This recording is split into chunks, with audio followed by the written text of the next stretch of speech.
Palmas Reales, Iglesia Bíblica Bautista, perfeccionando tu vida con la palabra de Dios.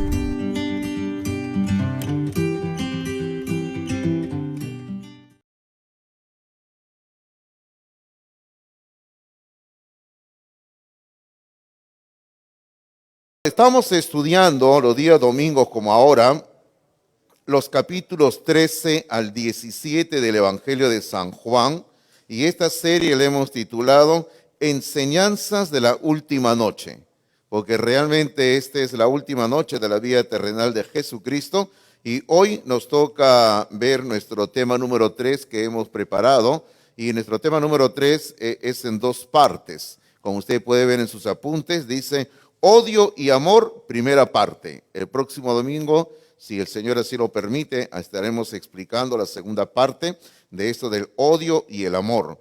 Y el tema de hoy lleva por título Desenmascarando al traidor. Así que ahí en Juan capítulo 13, versículos 18 al 30 nos toca ver este tema en esta mañana. Ahora, hemos dicho desde el comienzo de esta serie de prédica que todo este capítulo destila amor, rebosa de amor, muestra amor, aún en los momentos más tristes, más oscuros que vamos a comenzar a ver en esta ocasión. Por ejemplo, aquí vamos a ver el Señor anuncia la traición de Judas y luego también el Señor va a mencionar o va a decir, va a profetizar la negación de Pedro. Esos son los momentos tristes de esta cena, de esa noche de la cena pascual. Y a pesar de todo esto, a pesar de que ahí era evidente el odio de Judas hacia Cristo, el Señor Jesucristo siempre mantuvo su amor hacia todos los discípulos. Ahora, en esta sección de Juan capítulo 13, nos va a dejar en evidencia básicamente tres cosas. Nos va a dejar en evidencia primeramente que la traición de Judas no lo tomó por sorpresa a Jesucristo.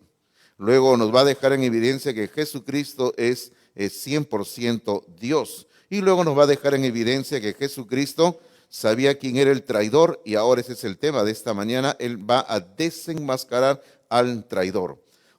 Permítame hablar un poquito acerca de lo que es un traidor. Aún todavía, por si acaso, no estamos desarrollando nada en el sermón. Estos son extras, ¿no? Un plus extra. Este es un costo adicional ya. Entonces le decía de que, o sea, ¿qué es un traidor? ¿Qué entendemos por un traidor, no?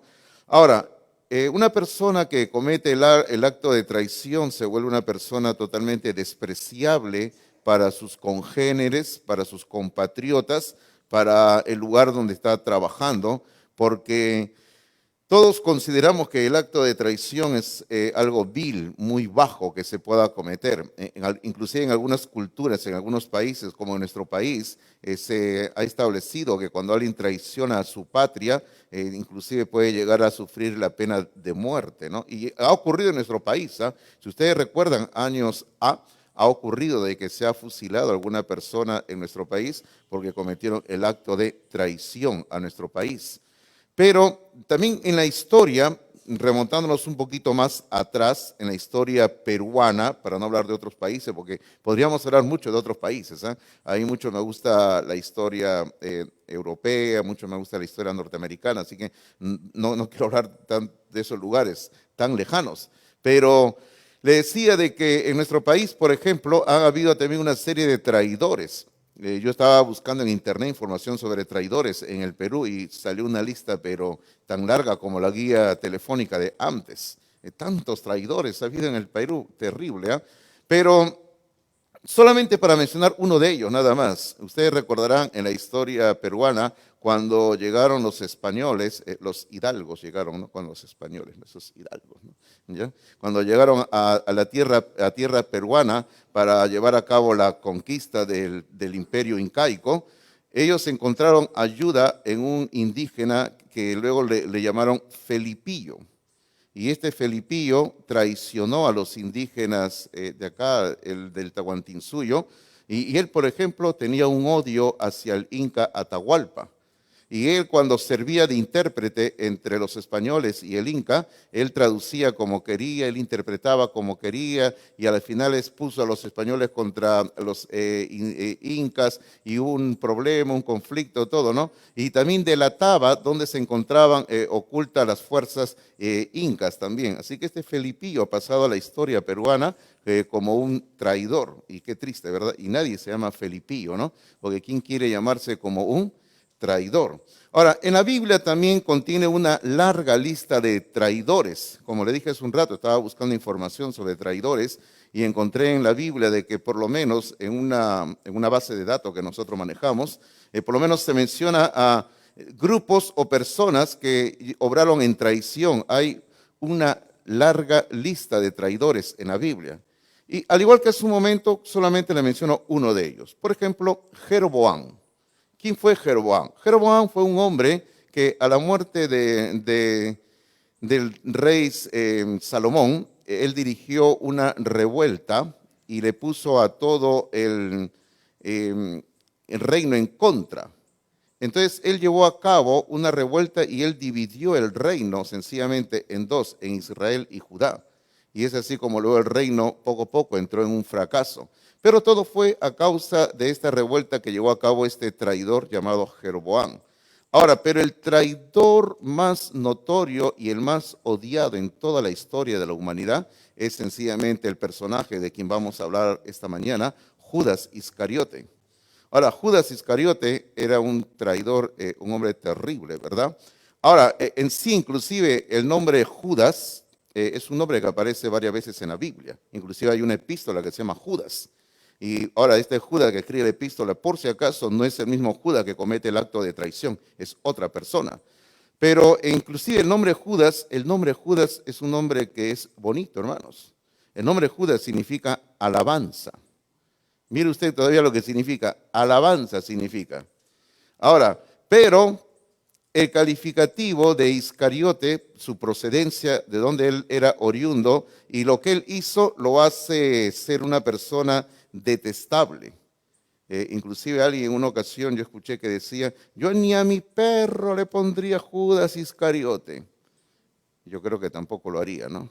Pero bueno, permítame darle un poquito lo que yo llamo una radiografía espiritual de Judas Iscariote. Mire usted, le quiero mencionar así rápidamente varias cositas sobre Judas Iscariote, ¿ya?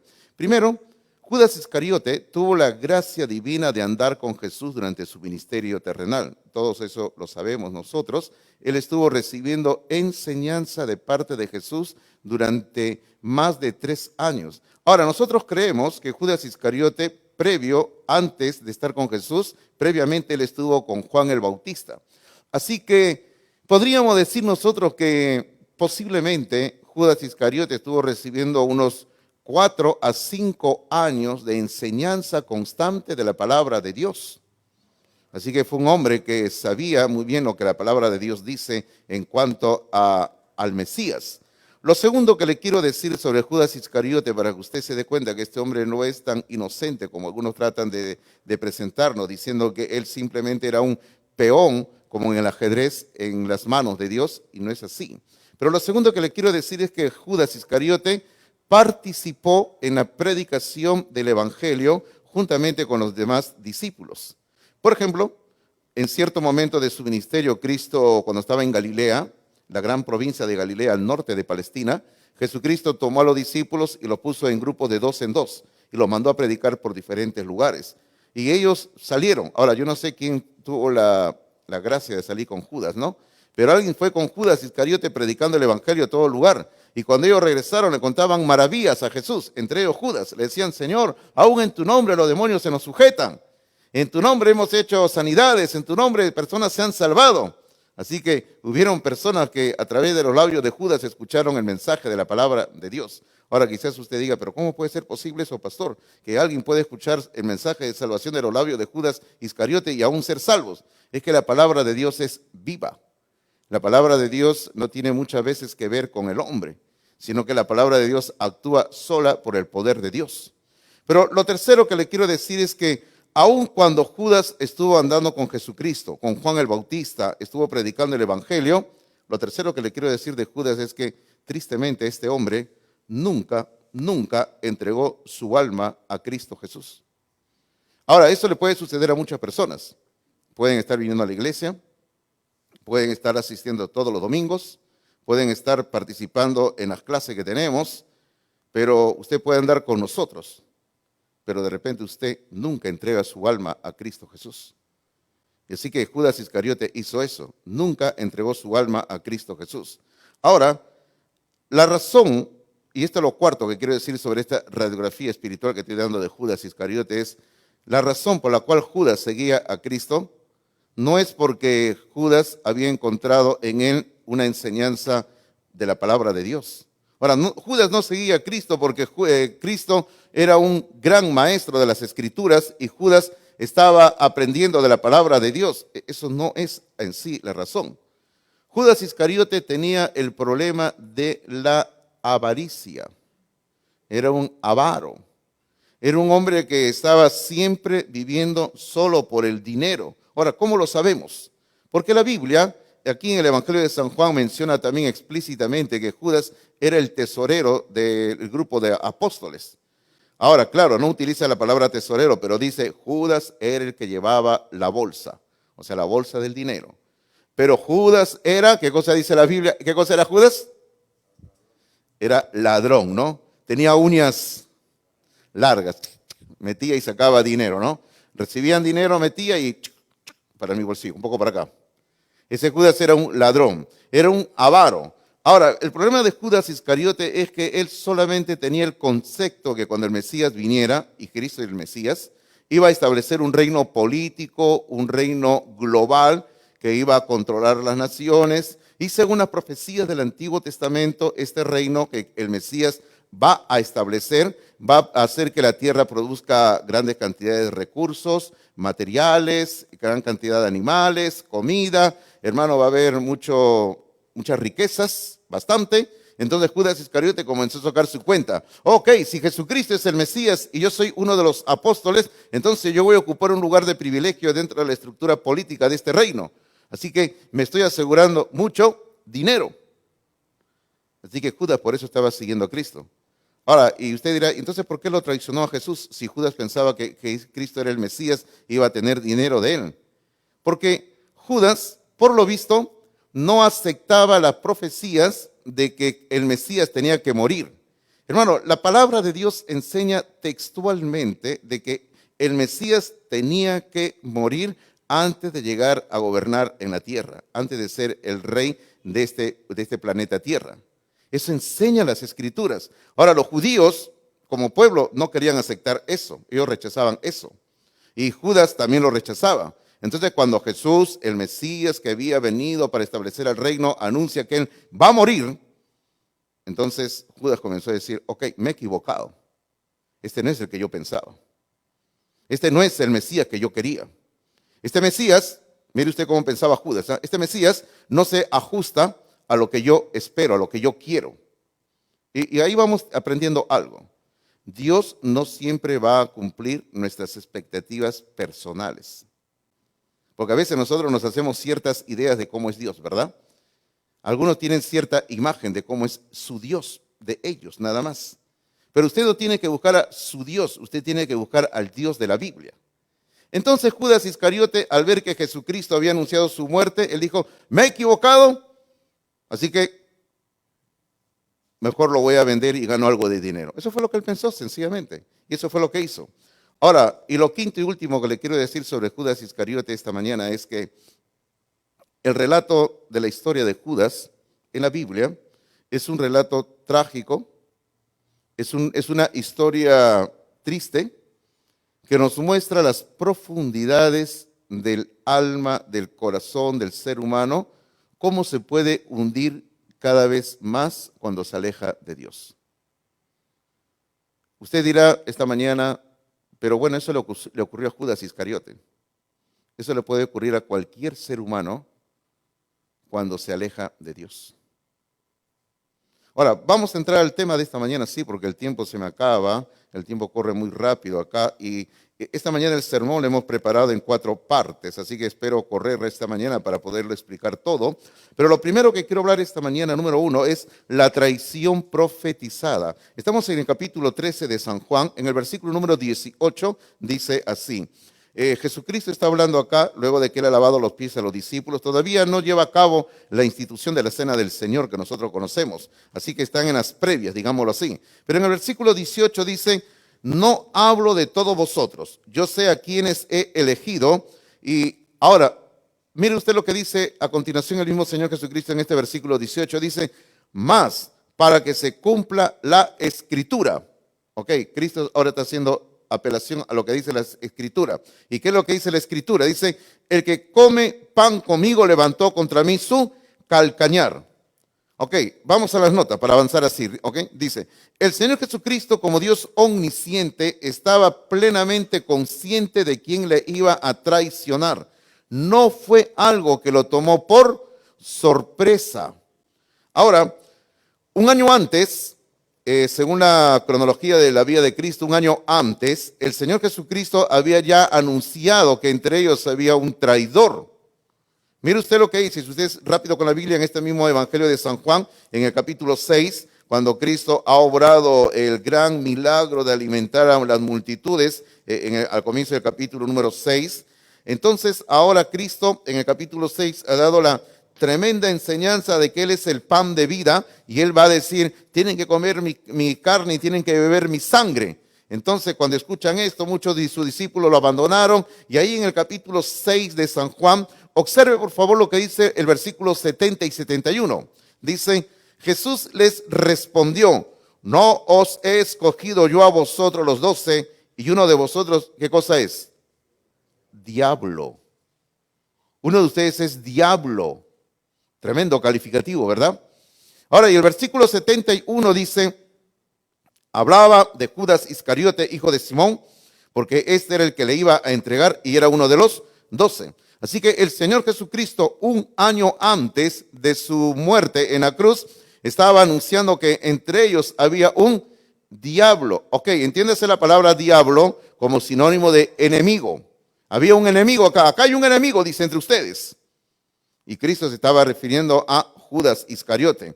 Ahora, el hecho innegable de que Jesucristo, como Dios, conociera todo lo que ocurriría de una manera anticipada, no exceptúa para nada la responsabilidad en las decisiones que Judas Iscariote tomó.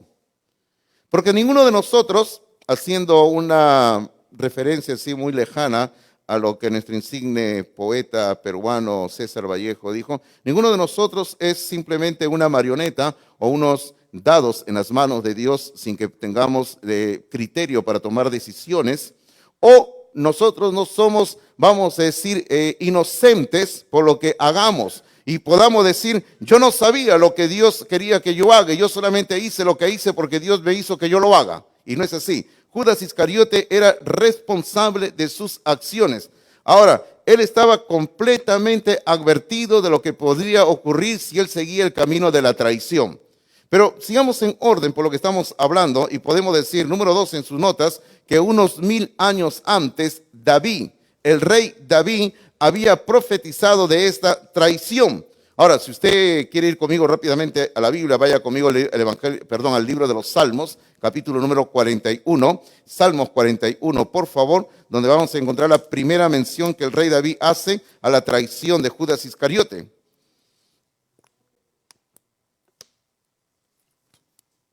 En el libro de los Salmos, en el capítulo 41, versículo número 9, aquí encontramos la cita que Cristo estaba haciendo referencia hace un momento en San Juan capítulo 13, versículo 18.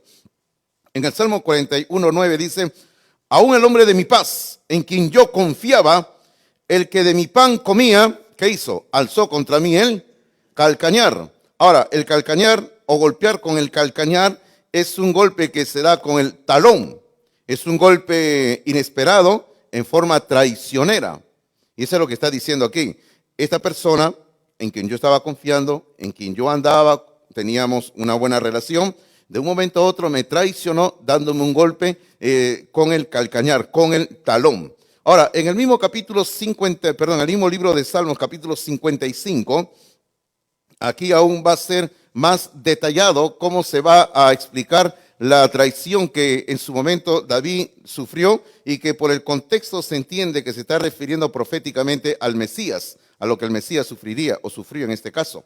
En el libro de los Salmos, capítulo 55, versículo número 12 al 14, dice: porque no me afrentó, o sea, no me insultó, no me afrentó un enemigo, lo cual habría soportado. Ni se alzó contra mí el que me aborrecía, porque me hubiera ocultado de él, sino tú, hombre, al parecer íntimo mío, mi guía y mi familiar, que juntos comunicábamos dulcemente los secretos y andábamos en amistad en la casa de Dios. Definitivamente, acá está hablando de un traidor, el rey David, que en su momento había una persona muy cercana a él que lo traicionó. Y yo creo que todos sabemos lo que es la traición, ¿verdad? Entonces, aquí encontramos proféticamente que David está anunciando: viene un traidor, viene un hombre que va a traicionar. Y ese es Judas Iscariote. Y Cristo lo está diciendo claramente en Juan 13, 18, de él. Él es el traidor. Ahora, pero sin embargo, seguimos en orden en sus notas. Número 3, posteriormente Zacarías profetizó la traición unos 500 años antes de que ocurriera. Fíjese usted, David lo profetizó 1000 años antes, luego 500 años antes, Zacarías lo estaba profetizando. Ok, vaya usted al libro del profeta Zacarías, por favor. Zacarías capítulo número 11, aquí encontramos el anuncio de la traición. Y mire usted cómo en forma de burla el Señor va a estar hablando aquí. Zacarías capítulo 11, versículo número 12 y 13 dice así: y les dije, si os parece bien, dadme mi salario. Aquí está hablando el profeta.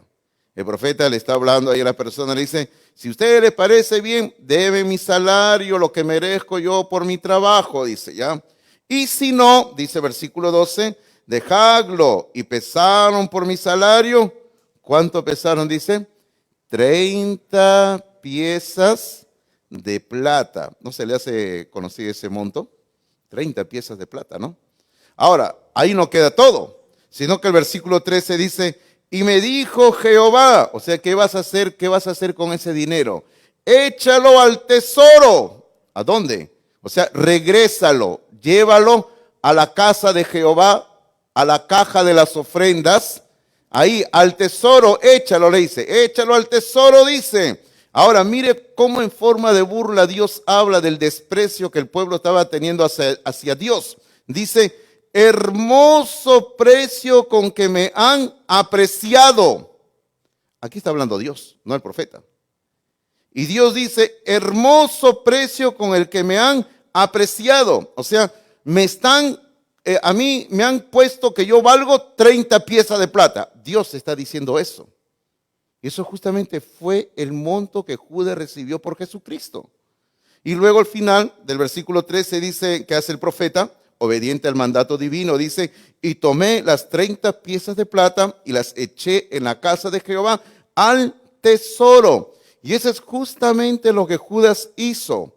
Luego de esa noche, cuando él se dio cuenta que había cometido un grave error, craso error, la Biblia dice que él fue al templo y él tiró el dinero y él ya no quería saber nada porque él se había cometido un grave error. Ahora, ahí no había arrepentimiento, por si acaso. Aun cuando Judas dijo, he pecado. Hermano, en la Biblia muchas personas dijeron, he pecado, pero nunca se arrepintieron. Por ejemplo, el faraón del libro de Éxodo también dijo, he pecado.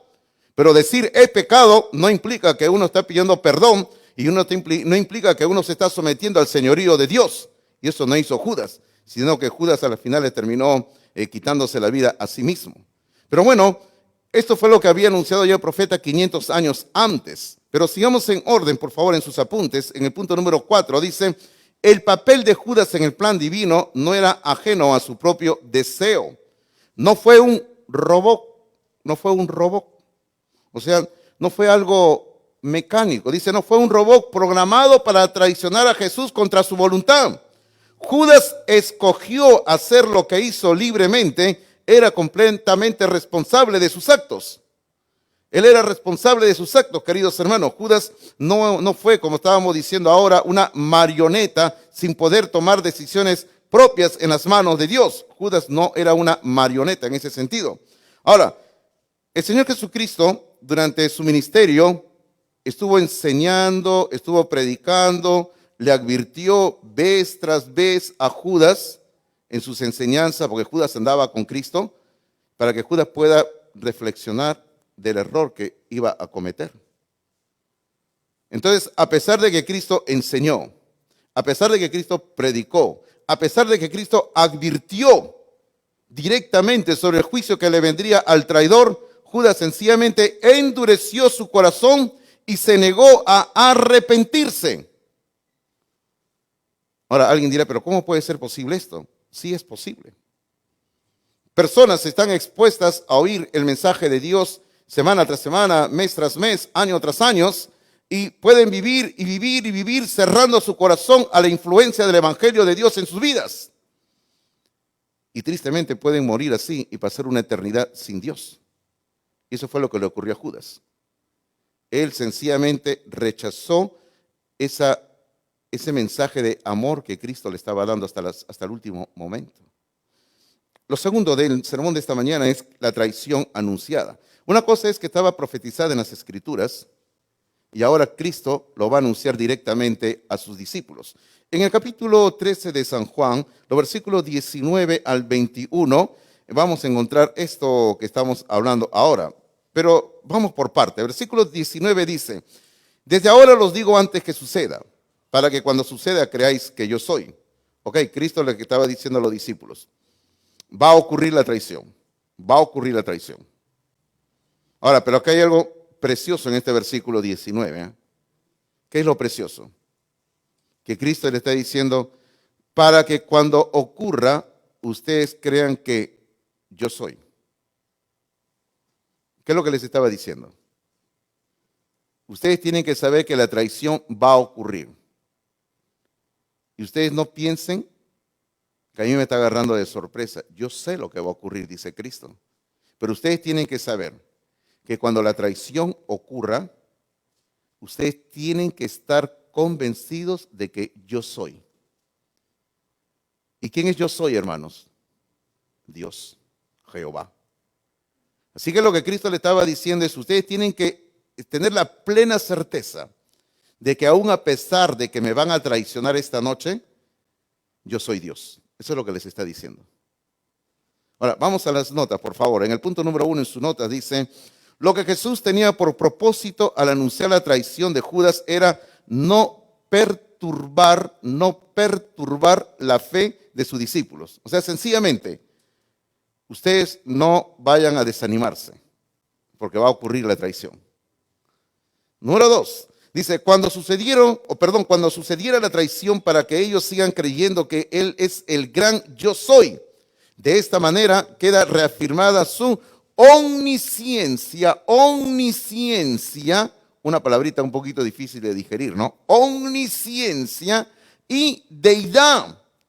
¿Qué es la omnisciencia? Es que Dios lo conoce todo. Omnisciencia y deidad. O sea, la traición que está por ocurrir esa noche va a mostrar que Él es Dios realmente. Que no era una simple persona que estaba siendo traicionada. Ok, versículo número 20 y 21, por favor, vamos avanzando rápidamente porque el tiempo corre demasiado veloz. Dice así el versículo 20. De cierto os digo, el que reciba al que yo enviare me recibe a mí, y el que me recibe a mí recibe al que me envió. Habiendo dicho esto, Jesús se conmovió en espíritu y declaró y dijo, de cierto os digo que uno de vosotros me va a entregar. Una vez más, en el versículo número 21, el Señor está hablando de cierto. Es una verdad, dice, de cierto os digo, uno de ustedes me va a traicionar, es lo que está diciendo el Señor. Pero al comienzo del versículo 21 dice, habiendo dicho esto, habiendo dicho Jesús esto. ¿Cuál esto? Lo que Él ha dicho en los versículos anteriores, en el versículo 18 sobre todo, donde Él ha anunciado la traición. ¿Qué es lo que le ocurrió a Jesús en ese momento? Dice, se conmovió en espíritu. Bueno, cuando Jesucristo anunció la traición de alguien, de uno de sus discípulos, Él se conmovió en espíritu. Ahora, usted dirá, pastor, ¿por qué se conmovió Jesús en espíritu? Porque Jesucristo también era un ser humano, queridos hermanos.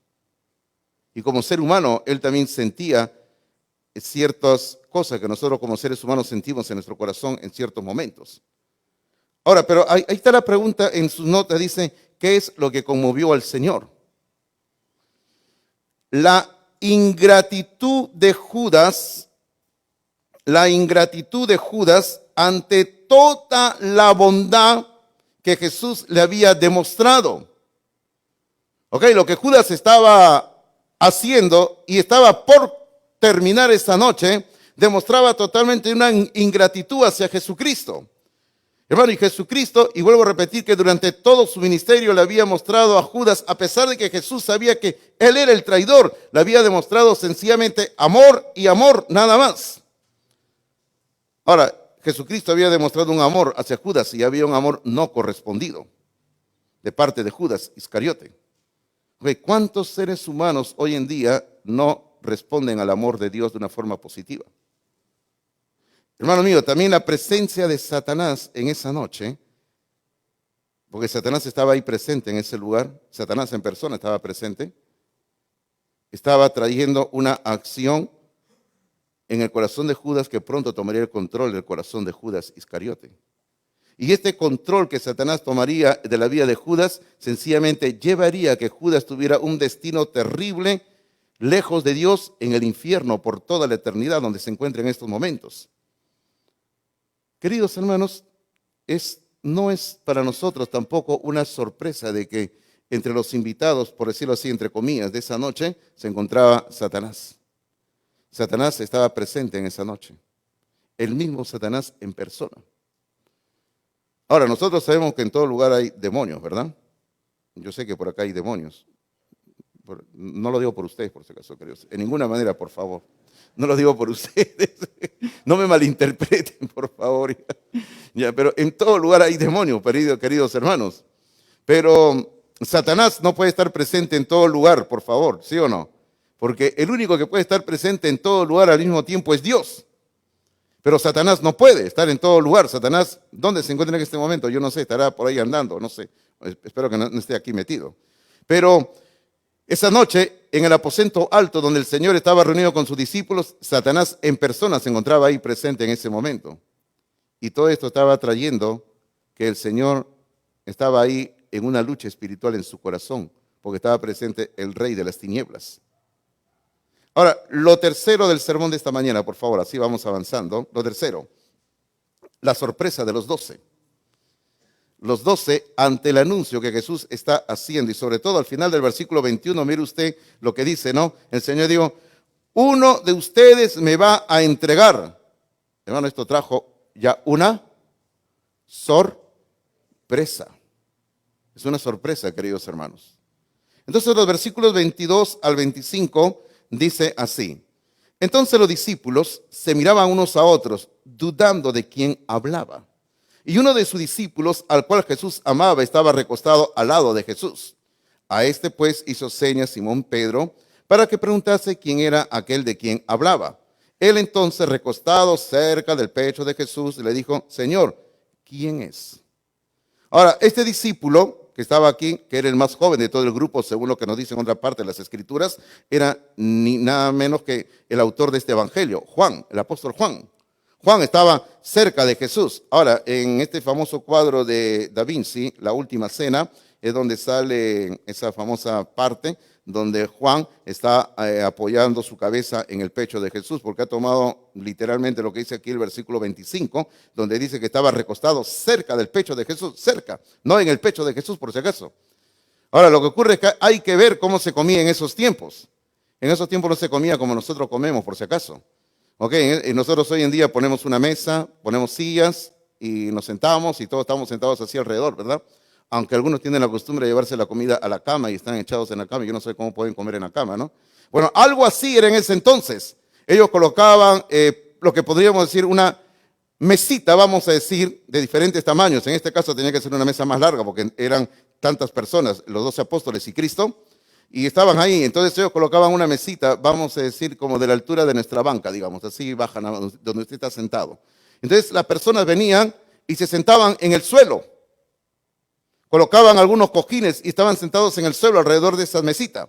Ahora, y la costumbre de la época era que las personas en cierto momento, cuando estaban ahí haciendo lo que es la famosa sobremesa, que todos hacemos en cierto momento, ¿verdad? Aunque hoy en día se ha perdido ya esa costumbre porque todos agarran su celular y están ahí y se olvidan de quién está a su lado, ¿no? Entonces, estaban ahí haciendo la sobremesa, conversando, y la costumbre era de que se iban acomodando en esos cojines que estaban alrededor de la mesa y las personas se apoyaban en el cojín. Entonces estaban ahí en el cojín, en el piso así apoyados y estaban conversando y los otros estaban así en el cojín recostados, se ponían así de costados, se movían y así estaban, ¿no? Así era la costumbre. Entonces parece que Juan estaba sentado al lado de Jesús y Jesucristo parece que estaba recostado en el cojín así y Juan estaba de este lado así también, por eso dice estaba cerca al pecho de Jesús. Ahora, no es que como aparece en ese cuadro, ¿no? Estaba Juan con la cabeza acá, ¿no? Estaba ahí apoyado su cabeza, ¿no? Yo a veces tengo algunas personas que cuando se me paran a mi lado me quieren tanto, a mí, al pastor Hidalgo, y ponen su brazo sobre mi brazo. Y yo estoy ahí, ¿no? Entonces yo a veces le tengo que decir en broma, oye, por si acaso te cuento una historia. Sí, pastor, dígame, y estoy con el brazo ahí, ¿no? Por si acaso yo antes tenía un loro. ¿Ah, sí? ¿Qué pasó? Lo maté. ¿Y por qué lo mató? Porque le gustaba pararse en mi hombro y mucho pesaba. Ah, ya, pastor, le dice. Entonces, ahí estaba Juan cerca al pecho de Jesús. Y el anuncio de Jesús ha tomado, número uno, que era algo impensable. Era impensable que uno de ellos fuera un traidor. Ahora, ¿por qué era impensable, queridos hermanos? Porque ellos habían estado con Jesús 3 años y medio, habían caminado con Jesús literalmente en Palestina de norte a sur, de sur a norte, inclusive en una ocasión todos salieron con Jesús fuera de los límites del país, se fueron a Siria, ahí cerca, regresaron, caminaron a lo ancho, atravesaron el mar varias veces, estaban con Jesús. Hermanos, no solamente caminaron con Jesús, sino que comieron con Jesús, durmieron junto con Jesús en el mismo lugar donde se quedaban a dormir, en el campo, en cualquier lugar donde les daban alojamiento. Y aún más, ahora era impensable que uno de ellos lo fuera a traicionar, era impensable que uno fuera el traidor, porque Jesús le acababa de lavar los pies a todos, lo cual demostraba amor hacia todos. Entonces no les entraba en la cabeza, ¿cómo aquí puede haber un traidor si Jesús nos está lavando los pies a todos? Pero el versículo número 22 dice, entonces los discípulos se miraban unos a otros, dudando de quién hablaba. ¿Cómo habrá sido esa escena esa noche, verdad? El maestro acaba de decir, uno de ustedes me va a traicionar. Y comienzan a mirarse entre ellos así. ¿Quién es? Bueno, ¿quién es? ¿Quién es acá? Ahora, otra vez apelando al cuadro de Leonardo da Vinci de la Última Cena, si usted observa el cuadro, y yo no sé si usted lo ha hecho, pero yo lo he observado tantos años en mi vida porque en mi niñez mis padres tenían un tremendo cuadro de esos en el comedor. Y estábamos ahí siempre mirando el cuadro, ¿no? Y la abuela nos hablaba, la abuela nos decía, y la abuela nos daba clases de religión en base al cuadro, ¿no? Y nosotros decíamos, abuela, teníamos que aprender, ¿no? Y la abuela nos hacía ver los detalles del cuadro, ¿no? Y nos acercaba todavía. ¿Y qué había en el cuadro? En ese cuadro hay una parte, si usted observa bien, donde está Judas Iscariote representado. Y Judas Iscariote, en un lado hay una bolsa con dinero y en la otra mano tiene un cuchillo oculto. Y que así estaba. Así está el traidor ahí presente. Entonces, número 2, observe la reacción de los discípulos. Observe la reacción de los discípulos y la hipocresía de Judas. ¿Dónde está la reacción de los discípulos? Vaya usted conmigo, le voy a llevar así en un viaje rápido a leer 3 versículos en los 3 otros evangelios, ¿sí? Como le digo, si usted es ágil, vaya conmigo. Lucas 22, si no, escuche por favor y anote las citas. Lucas 22, 23. Lucas 22, 23 dice, es el mismo evento por si acaso, el mismo evento de la última cena, la cena del Señor y todo. Y Cristo está diciendo quién le va a traicionar y todo eso, ¿no? Que estamos viendo en nuestro sermón de esta mañana. Y aquí en Lucas 22, 23 dice, entonces ellos comenzaron a discutir entre sí, ¿quién de ellos sería el que había de hacer esto? Claro, el maestro acaba de decir, uno de ustedes me va a traicionar. En el Evangelio, hace un rato, hemos visto en el versículo 22 que comenzaron a mirarse. Y luego comenzaron a discutir. Bueno, los discípulos eran expertos discutiendo, queridos hermanos, ¿ah? Es como los hijos en la casa, ¿sí o no? Díganme ustedes si los hijos no discuten en la casa. Oh, discuten todo el tiempo, ¿sí o no? O usted no tiene hijos que discutan. Bueno, entonces, ahí estaban discutiendo los discípulos, estaban peleando entre ellos. Tú eres el traidor, no, tú, Pedro, tú, no, Andrés, no, Bartolomé, que para acá, Mateo, no, para acá. Comenzaron a acusarse entre ellos, ¿no? Ahora, vaya conmigo a Marcos capítulo número 14. Marcos capítulo número 14. Ya que ninguno de ellos estaba aceptando quién era el traidor, ahora mire lo que va a ocurrir en el corazón de los discípulos. Marcos número 14, versículo número 19. Marcos 14, 19 dice así. Entonces ellos comenzaron ¿qué comenzó a ocurrir, hermanos? A entristecerse y a decirle uno por uno, seré yo, y el otro, seré yo. Claro, no sé, el traidor no era capaz de decir, yo soy el traidor. Claro, ¿quién va a decir yo soy el traidor, no? Pero como no podían encontrar quién era el traidor, entonces comenzaron a llenarse de tristeza. Y cada uno le comienza a decir, maestro, yo seré el que te va a traicionar. Yo seré el que te va a traicionar. Ahora, vaya a Mateo, por favor. Mateo capítulo 26. Y aquí tenemos la hipocresía de Judas.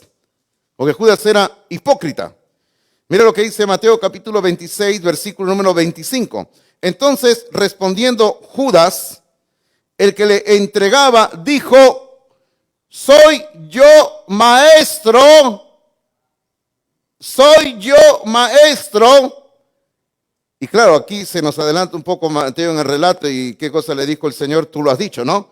Pero observe usted la hipocresía de Judas Iscariote, que sabiendo en su conciencia, en lo más profundo de sus pensamientos, en su corazón, que él era el traidor, se acerca al maestro y le dice, soy yo maestro.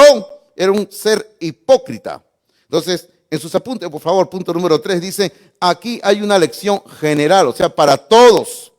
El pecado nos endurece y nos vuelve hipócritas. El pecado nos endurece y nos vuelve hipócritas. Ahora, ¿cómo es eso, pastor? Es que el pecado, hermanos míos, actúa de tal forma en el corazón del ser humano que el ser humano ya pierde toda sensibilidad a la palabra de Dios.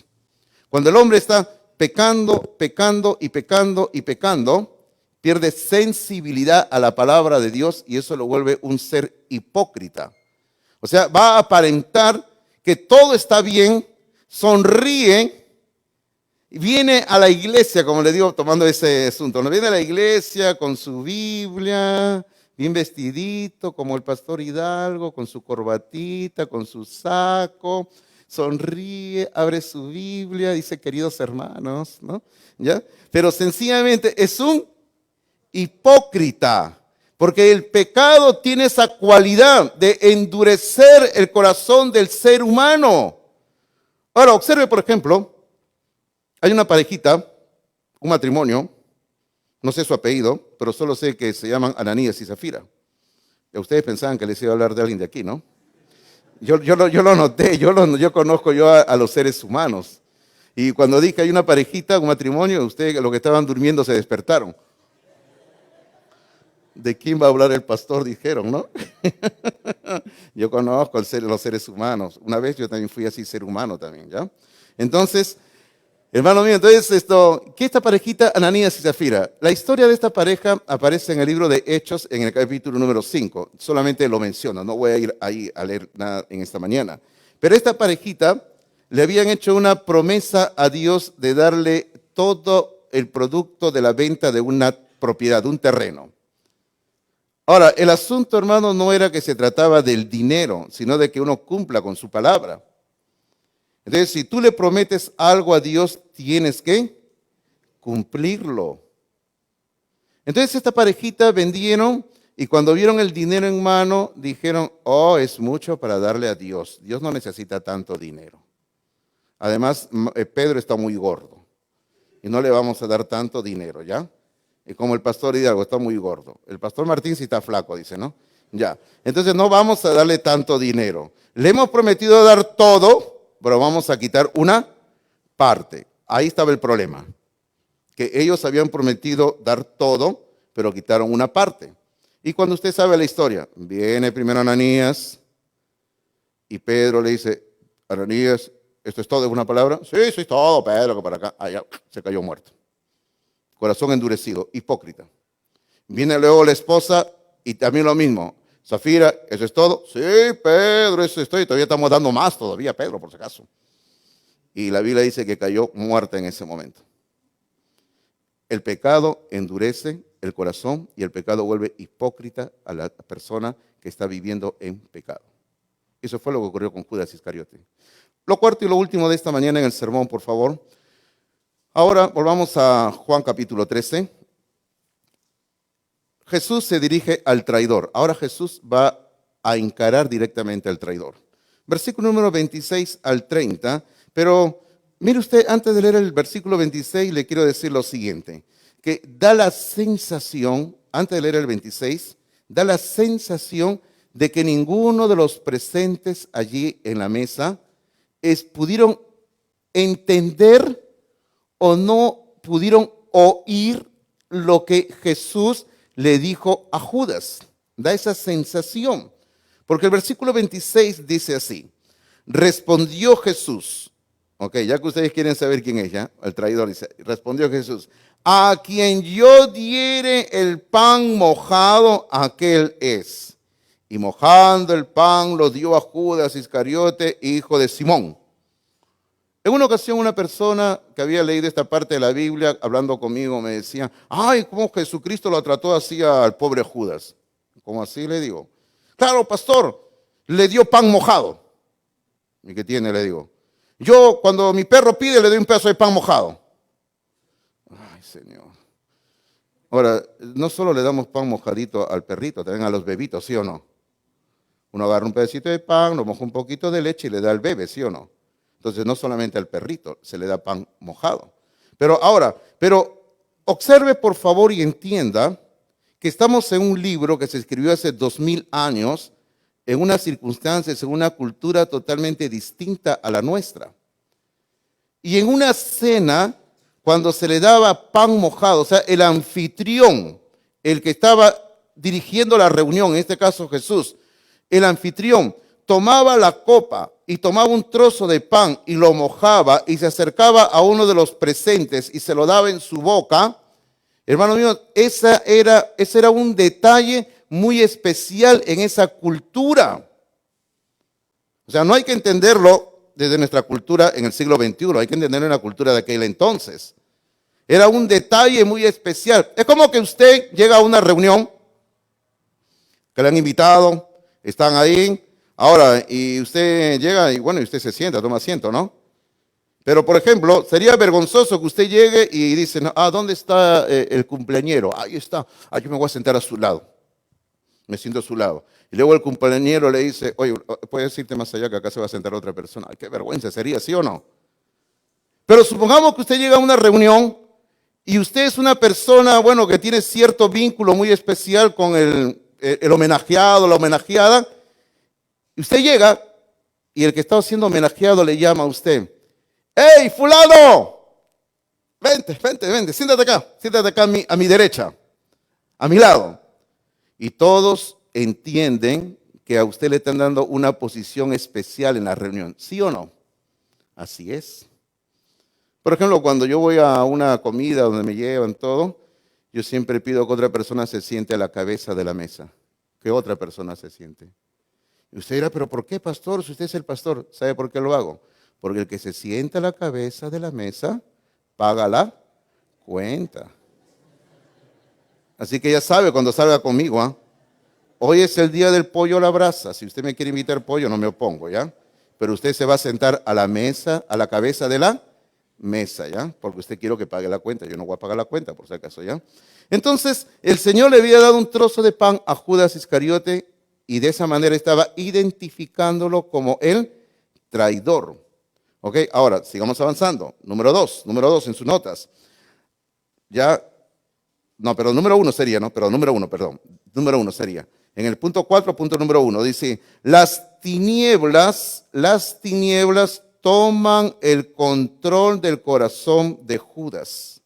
Las tinieblas toman el control del corazón de Judas. Porque el versículo 27 dice, y después del bocado, por si acaso, no es que lo que Cristo le dio era el problema, por si acaso no es eso, sino que señala como un punto de referencia en cuanto a los sucesos. Dice, y después del bocado, no con el bocado, sino después del bocado, Satanás entró en él, en Judas.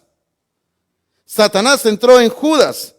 Ahora, bíblicamente, en este momento, voy a usar un término que aparece en las Escrituras, que se refiere al traidor, al anticristo también. Y en este momento Judas se convierte en el hijo de perdición. En el hijo de perdición que está siendo controlado de una forma total por Satanás. En este momento, cuando Judas ha permitido, porque él permitió que Satanás entre en él, en este momento, hermano mío, Judas ha perdido ya toda posibilidad de salvación para su alma. El día de salvación que aparece en la Biblia aparece ese término, el día de salvación, había terminado para Judas Iscariote en ese momento. Ya no había oportunidad de arrepentimiento, ya no había oportunidad para el perdón. Ahora, si usted me entiende la historia, al igual que Julio César había cruzado el Rubicón, ya no había forma de retroceder, ya no se puede retroceder. Ahora sí, se acabó todo. Ahora la misericordia divina, que hasta ese momento se había mostrado hacia Judas, dio paso al juicio divino. Y Judas quedó expuesto totalmente en las manos de Satanás. Porque cuando una persona insiste en hacer su voluntad lejos de Dios, queda expuesto al control de Satanás. Según la Biblia, aparece en Corintios también. Cuando un creyente quiere vivir una vida lejos de Dios, la Biblia dice, la iglesia entrega a ese creyente en las manos de Satanás, para que Satanás haga lo que quiere con el cuerpo de esa persona. Hermano, Judas había despreciado el amor de Cristo durante todos estos años y por última vez lo había despreciado y ahora está sellando su condenación eterna. Ahora, pero una vez que Judas ha cruzado la línea de modo irrevocable, observe por favor que el versículo 27 en la segunda parte dice, y permítame leerlo todo, dice, y después del bocado Satanás entró en él. Entonces Jesús le dijo, lo que vas a hacer, hazlo más pronto. Lo que vas a hacer, hazlo más pronto. Ahora, no es que Jesús quisiera como quien dice, ya quiero morir, no es eso. Sino que es una forma de decirle en aquel entonces, mira Judas, tú ya no eres de los míos. Ahora en ti ha entrado el diablo. Y yo ya no quiero que tú estés presente aquí. Usted recuerda que hay una parábola que Cristo contó, la parábola de las bodas, donde dice que viene el momento de las bodas y viene el anfitrión y comienza a mirar a todos los invitados y encuentra a uno que no estaba con ropa para la fiesta, para las bodas. ¿Y qué cosa dijo? Agarren a ese fulano, amárrenlo y tírenlo a las tinieblas, afuera, al infierno. Es lo que dice en la parábola. Entonces ahora ha llegado ese momento cuando esa parábola se torna una realidad. Y el Señor agarra y le está diciendo a Judas, vete. Vete Judas, ya no te quiero tener aquí ya. Porque no solamente tú estás aquí, sino dentro de ti ahora está el diablo. Porque el Señor en ese momento el Señor va a instituir lo que nosotros llamamos la cena del Señor. Y el Señor no quería que en ese momento estuviera presente el diablo ahí a la mesa donde Él está instituyendo la cena del Señor. Por eso es que lo está invitando, lo que vas a hacer, hazlo pronto, te invito a retirarte, vete Judas. Sin embargo, los versículos 28 y 29 nos va a presentar en sus notas, por favor, número 2, la costumbre en la fiesta de Pascua. Porque eso era lo que ellos pensaban que le estaban diciendo el Señor a Judas. Versículo número 28 y 29 dice, pero ninguno de los que estaban a la mesa entendió por qué le dijo esto. O sea, no entendieron, no nos podían escuchar de repente las cosas, no entiendo por qué, no podían entender quizás. Pero el versículo 29 dice, porque algunos pensaban, puesto que Judas tenía la bolsa, porque recuerda que era el tesorero, que Jesús le decía, compra lo que necesitábamos para la fiesta, porque la fiesta duraba 7 días y la fiesta recién estaba empezando por si acaso. Y luego le dice, que diese algo a los pobres. O sea, todos pensaban que Cristo le estaba diciendo, anda, compra víveres para estos 7 días de fiesta. O si no, pensaban que Cristo le estaba diciendo, mira, Judas, hay que ayudar con dinero a los pobres. Hermano mío, porque en aquel entonces, igual que hoy en día, cuando llegaba la semana de la Pascua, que duraba 7 a 10 días, porque le sumaban otra fiesta pegadito ahí, la fiesta de los panes sin levadura. Entonces duraba como 10 días toda esa festividad.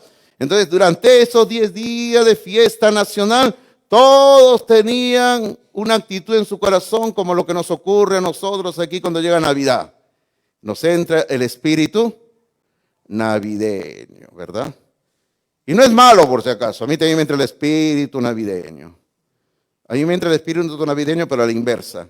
Quiero que me inviten panetón, pero solamente como Donofrio por si acaso, ¿ya? Nada más, ¿ya? Entonces, pero hermano mío, pero cuando nos entra el espíritu navideño, nosotros, ¿qué comenzamos a sentir? Hay que ayudar a los pobres. Y comenzamos a dar regalitos y comenzamos a hacer actividad por los pobres, la gente que tiene pocos recursos financieros. Y no está mal, por si acaso, sino que yo digo, pero ese espíritu navideño no debe durar todo el año, no solamente en diciembre, por si acaso. Pensar en los pobres. Pero entonces eso era lo que ellos pensaban. El Señor le está diciendo a Judas que vaya a dar dinero a los pobres. Pero eso no era lo que le estaba diciendo el Señor. El Señor le estaba diciendo a Judas en una palabra, vete, ya no te quiero tener acá. Versículo número 30, vamos a encontrar, y en su nota por favor vamos a poner ahí en las notas antes de ver el versículo 30. Número 3 dice, el curso posterior de Judas. O sea, ¿qué ocurrió posteriormente con Judas? Versículo número 30 dice, cuando él pues hubo tomado el bocado, luego salió y era ya de noche. Como hemos dicho en su momento, Judas estaba totalmente controlado por Satanás. Ahora usted dirá, debe haber sido una situación terrible, ¿no? Por supuesto que era terrible. Hermano mío, yo durante mi ministerio aquí no en Palmas Reales, sino en ministerio en esta vida terrenal, hermano mío, yo solamente una vez he podido tener acercamiento a una persona que estaba controlada por Satanás. Era una persona que estaba poseída por el diablo. Y usted no me va a creer, era una niña todavía. Terrible situación. Si yo no vengo aquí a contarle la cosa porque yo no vengo a decirle, bueno, esto es así, ocurrió, y yo no vengo a darle la película de El Exorcista, ¿no? No vengo a contar eso. Pero no es una situación agradable estar cerca a una persona que está poseída por el demonio. Créame usted que cuando yo me acerqué a esta persona, créame, solamente le voy a decir eso, ¿no? Mi carne se puso de gallina y mis pelitos así. ¿Verdad, hermanos? Así se puso. Me entró una sensación de frío en todo mi cuerpo porque en esa niña estaba el demonio. Y aquí estaba Judas siendo poseído por el diablo. Hermano, Judas estaba voluntariamente al servicio de Satanás. Ahora Judas va a salir de ese lugar donde están reunidos con Jesús y se va a dirigir donde están las autoridades judías para decirles, yo sé dónde está Jesús y vamos para tomarlo prisionero. Pero observe por favor que en el versículo 30 hay dos expresiones que yo quiero hacer énfasis. La primera expresión es salió y la segunda expresión era de noche. Salió. Para mí este término salió va a indicar que Judas se está alejando definitivamente de Jesús. O sea, Judas está también rompiendo todo vínculo con Jesús. Ahora, me alejo, me voy, me salgo, ya no quiero saber nada con Jesús. Lo dejo a Jesús. Y la otra frase es que era de noche. Ahora, claro, era de noche en ese momento, porque estaban celebrando la cena pascual y quizás calculamos que quizás eran las 8 o 9 de la noche, que en ese tiempo no era como hoy en día, habían postes de alumbrado eléctrico, no había eso, así que había una oscuridad total sobre toda la ciudad. Y como alguien dijo así, yo le he copiado aquí en mis apuntes, dijo así, permítame leerlo, dice, las tinieblas no solo habían descendido sobre la ciudad de Jerusalén, sino que las tinieblas habían tomado el control del corazón de Judas. Es por eso que Judas salió a la oscuridad. Y Judas estaba en su lugar, porque él pertenecía a las tinieblas. Queridos hermanos, Aquí en las notas le he colocado un pensamiento y la verdad que ya no puedo seguir porque el tiempo nos ha ganado. Y tenía acá un resumen de las lecciones que podemos sacar de todo lo que hemos hablado esta mañana. Y sería más largo el tema, ya no nos alcanza el tiempo. Pero en sus notas dice algo así. Dice, de hecho, cuando Judas vendió a Jesús a sus enemigos, estaba vendiendo su alma al diablo. Eso es lo más triste. A veces nosotros pensamos solo en ese sentido, ¿no? Jesús fue vendido. Pero realmente el que estaba vendiendo su alma al diablo era el mismo Judas. Y ahí hay un pequeño poema que escribió alguien, dice así: hoy como ayer los hombres se ponen su precio. Por 30 monedas no vendió a Cristo, por 30 monedas se vendió él. Y termino esta mañana haciéndote una pregunta, dice, ¿cuánto cuesta tu alma? ¿Cuánto cuesta tu alma? Hace poco yo hablaba con una persona aquí en el patio de nuestra iglesia hace ya algunos meses. Y yo le decía, ¿no? ¿De qué sirve ganar el mundo si al final pierdes tu alma?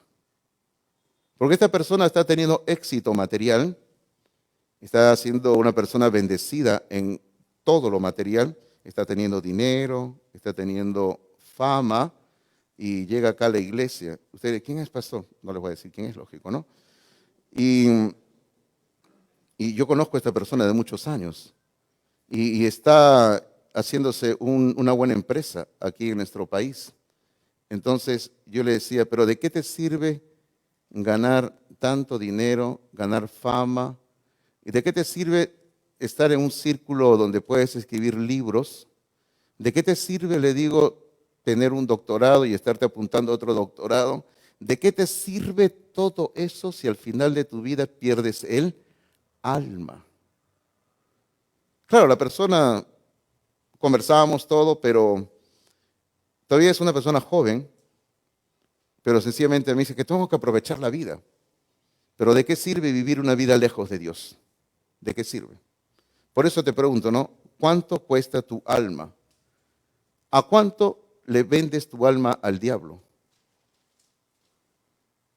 ¿Usted recuerda la historia del hombre que vendió la bendición de Dios por un plato de comida, un plato de lentejas? Algo insignificante, ¿no? Así es, mal negocio hace la gente. Venden su alma eterna por un poco de bienes materiales. Sin embargo, Dios, sabiendo que el alma de un hombre, de una mujer, no tiene precio, el Señor ha dado lo más preciado, que es la sangre de Jesucristo. Cristo te ama, Cristo ha dado su vida por ti, y si esta mañana tú estás escuchando el sermón, reflexiona, aún hay tiempo de volver a Dios.